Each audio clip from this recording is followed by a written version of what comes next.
BMS academy में आपका स्वागत है। नेक्स्ट सेक्शन जो हमारे पास उपलब्ध है वो स्ट्रक्चर के रूप में है। सी में स्ट्रक्चर की बहुत ही ज्यादा इंपॉर्टेंस है। सबसे पहले हम जानकारी लेते हैं स्ट्रक्चर है क्या। स्ट्रक्चर एक यूनिट होती है जिसमें अलग अलग डेटा टाइप के एलिमेंट्स को हम इकट्ठा रख सकते हैं और इस प्रकार से हम कह सकते हैं कि स्ट्रक्चर जो है वो set of different data type elements है, अर्थात हेटेरोजीनियस डेटा टाइप एलिमेंट्स है या अलग अलग डेटा टाइप के एलिमेंट्स हैं। इसका अर्थ ये हुआ कि स्ट्रक्चर एक यूनिट के रूप में होता है जिसमें हम अलग अलग डेटा टाइप के अलग अलग वेरिएबल्स को इकट्ठा कर सकते हैं और उनको रिलेटेड डेटा के रूप में प्रयोग कर सकते हैं। हम प्रैक्टिकल और रियल वर्ल्ड प्रोग्राम्स में रिलेटेड डेटा का बहुत ज्यादा प्रयोग करते हैं। जैसे स्टूडेंट के एग्जाम्पल के रूप में यहाँ पे देखें, किसी स्टूडेंट का डेटा स्टोर करने के लिए उस स्टूडेंट का नाम, उस स्टूडेंट का रोल नंबर और उस स्टूडेंट के मार्क्स इकट्ठे स्टोर करते हैं हम, ताकि हमें जो जानकारी मिले उसी स्टूडेंट की मिले, ताकि जो हमारे पास स्ट्रक्चर में जानकारी अवेलेबल रहे यूनिट में वो इकट्ठी रहे। जैसे नाम, रोल नंबर और मार्क्स जो हैं वो उसी स्टूडेंट के रहे जिस स्टूडेंट की जानकारी हमने स्टोर की थी।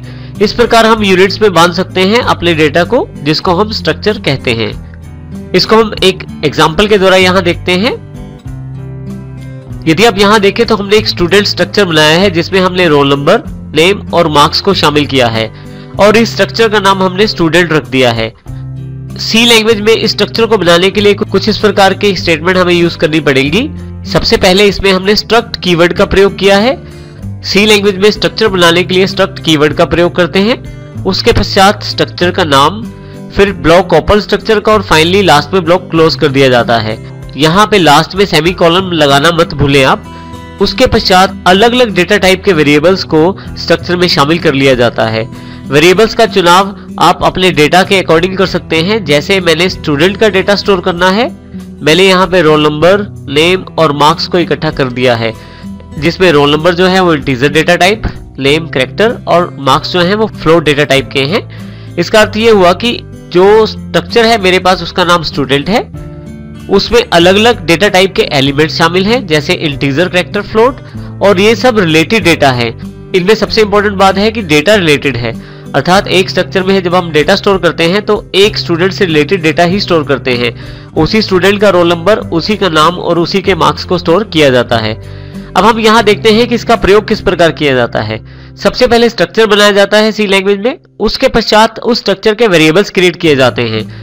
देखिए यहाँ वेरिएबल्स क्रिएट करने के लिए स्टूडेंट S1, स्टूडेंट हमारे स्ट्रक्चर का नाम है, S1, S2 और S3, ये 3 वेरिएबल्स बनाए हैं हमने। जब आप वेरिएबल्स बनाते हैं कुछ इस प्रकार का एग्जांपल अवेलेबल हो जाता है जिसमें स्टूडेंट का S1 स्ट्रक्चर का पहला वेरिएबल बनाने पे आपके पास उसमें आप डेटा स्टोर कर सकते हैं। इसी तरह से स्टूडेंट का S2 दूसरा वेरिएबल क्रिएट करने के पश्चात स्ट्रक्चर का आप उसमें डेटा स्टोर कर सकते हैं और इसी तरह से तीसरे वेरिएबल में भी डेटा स्टोर कर सकते हैं। आप जितने चाहें उतने वेरिएबल बना सकते हैं। हर वेरिएबल में अलग अलग डेटा स्टोर किया जा सकता है और इसमें सबसे खास बात है कि ये डेटा जो होता है रिलेटेड डेटा होता है और इस प्रकार हम स्ट्रक्चर्स का प्रयोग कर सकते हैं। स्ट्रक्चर्स को अच्छी तरह से समझने के लिए हम यहाँ एक प्रैक्टिकल एग्जांपल लेते हैं struct1.c के नाम से। सबसे पहले हमने यहाँ 2 हेडर फाइल्स इंक्लूड की हैं। उसके पश्चात यहाँ struct स्टूडेंट को क्रिएट किया है। इसके लिए struct कीवर्ड, उसके पश्चात स्ट्रक्चर का नाम जो कि स्टूडेंट है, ब्लॉक ओपन और लास्ट में ब्लॉक को क्लोज किया गया है। सेमीकोलन लगाना मत भूलें आप। उसके पश्चात यहाँ पे integer, roll number, character, name और फ्लोट मार्क्स, अलग अलग डेटा को स्टोर करने के लिए अलग अलग डेटा टाइप के वेरिएबल्स का प्रयोग किया गया है। इनमें डेटा स्टोर करने के लिए आप वॉइड मेन का प्रयोग कर सकते हैं। वॉइड मेन में सबसे पहला कार्य रहता है जो हमने स्टूडेंट स्ट्रक्चर बनाया है इसके वेरिएबल्स को क्रिएट करना। हमने यहाँ पे स्टूडेंट S1 वेरिएबल क्रिएट किया है, सिर्फ एक एलिमेंट क्रिएट किया है S1। उसके पश्चात इनमें डेटा स्टोर करने के लिए हम यहाँ मैसेज प्रिंट करवा देते हैं, printf enter your roll number. उसके पश्चात हम यहाँ पे scanf के द्वारा S1 डॉट रोल नंबर में डेटा स्टोर करते हैं जो यूजर के द्वारा प्रदान किया जाता है। इसी प्रकार से नेम S1 डॉट नेम में और मार्क्स S1 डॉट मार्क्स में। खास बात यह है कि इन वेरिएबल्स को एक्सेस करने के लिए या इनमें डेटा स्टोर करने के लिए हम S1 का प्रयोग करते हैं और साथ डॉट का प्रयोग भी करते हैं उस वेरिएबल के साथ जिसमें हमने डेटा स्टोर करना है। जैसे उदाहरण के लिए रोल नंबर में डेटा स्टोर करना है तो हमने यहाँ S1 का साथ लिया है, हमने S1 वेरिएबल को साथ में प्रयोग किया है, साथ में डॉट ऑपरेटर को। और इस प्रकार हम ये बताना चाहते हैं कि जो ये रोल नंबर है ये S1 वेरिएबल से रिलेटेड है। इसी प्रकार से जो नेम हम एंटर करवाना चाहते हैं वो भी S1 से रिलेटेड है, मार्क्स भी S1 से रिलेटेड है। इस प्रकार आप रिलेटेड डेटा को स्टोर कर सकते हैं। फाइनली यहाँ पे एक बात और इम्पोर्टेंट है कि जिस प्रकार का डेटा आप स्टोर करना चाहते हैं उसी प्रकार का मैंने यहाँ पे प्लेस होल्डर भी प्रयोग किया है। देखिए यहाँ पे %d इंटीजर के लिए, %s जो है वो स्ट्रिंग के लिए, और % जो f है वो मैंने यहाँ फ्लोट के लिए प्रयोग किया है।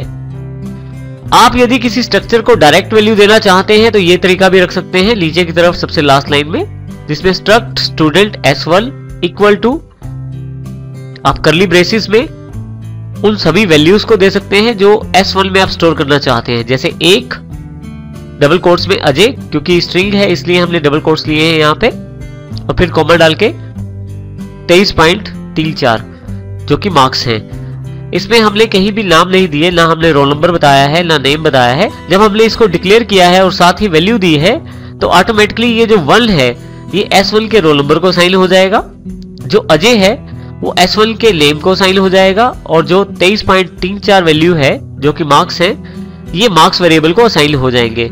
इस प्रकार डायरेक्टली भी वैल्यू असाइन की जा सकती है किसी स्ट्रक्चर के अंतर्गत। पहले हम इस एग्जाम्पल को प्रैक्टिकली चलाकर देखते हैं। हमारे पास struct1.c प्रोग्राम ओपन है पहले से ही। इसमें देखिए सबसे पहले हमने यहाँ पे स्ट्रक्चर डिफाइन किया है struct स्टूडेंट के रूप में। मेन में हमने सबसे पहले struct स्टूडेंट के वेरिएबल क्रिएट किया है। यहाँ हमने सिर्फ एक ही वेरिएबल क्रिएट किया है S1। फिर हमने इन सभी वेरिएबल्स को scanf के द्वारा वैल्यूज असाइन की है, देखिए यहाँ पे, और यहाँ पे मार्क्स को भी। अब यहाँ पे मैं कंट्रोल F9 के साथ इस प्रोग्राम को रन कर लेता हूँ। सबसे पहले रोल नंबर की जानकारी मांगी जाती है, यहाँ मैं रोल नंबर एंटर कर देता हूँ, फिर नाम, उसके पश्चात मार्क्स।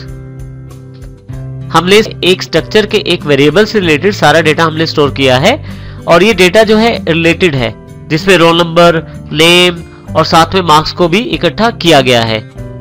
तो इस प्रकार आप स्ट्रक्चर के किसी एक वेरिएबल में डेटा स्टोर कर सकते हैं। ये जो डेटा है ये रिलेटेड डेटा है जो एक खास वेरिएबल से रिलेटेड है S1 से। ये जो रोल नंबर है ये भी S1 से, नेम भी S1 से, और मार्क्स भी है S1 से रिलेटेड है।